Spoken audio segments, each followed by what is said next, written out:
तमिलनाडु मामले में गिरफ्तार हुए मुख्य आरोपी मनीष कश्यप को पुलिस जल्द रिमांड पर लेकर पूछताछ करेगी।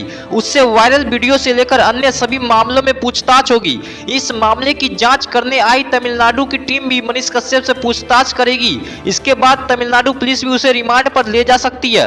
वहां के अलग अलग थानों में तमिलनाडु में उपद्रव फैलाने के मामले को लेकर करीब 1 दर्जन एफआईआर दर्ज है। बिहार में इस मामले की जांच कर रही ईओयू की टीम ने अब तक 3 एफआईआर दर्ज की है, जिसमें 5 अभियुक्त की गिरफ्तारी भी हो चुकी है। अभी इस मामले में आगे की जांच भी जारी है।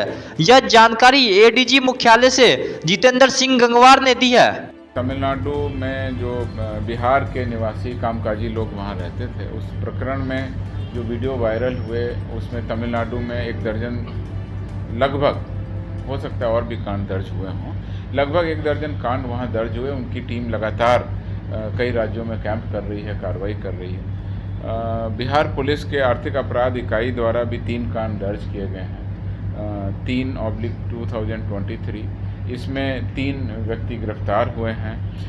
दूसरा कांड था 4/23, इसमें 1 गिरफ्तारी हुई है। तीसरा कांड है 5/23, इस कांड में भी 1 गिरफ्तारी हुई है।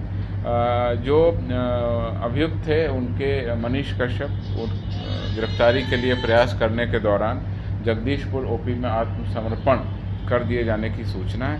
अब इस अभियुक्त को आज न्यायालय में रिक्वेशन दिया जा रहा है कि हम लोग रिमांड पर लेंगे और आगे पूछताछ करेंगे।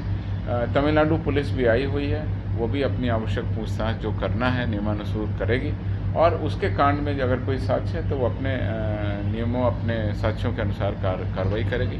आर्थिक अपराध इकाई की इस मामले में जांच जारी है और जब कोई डेवलपमेंट आगे आएगा आपको अवगत कराएंगे। Sir, Tamil Nadu police transit remand पे ले जा सकती है?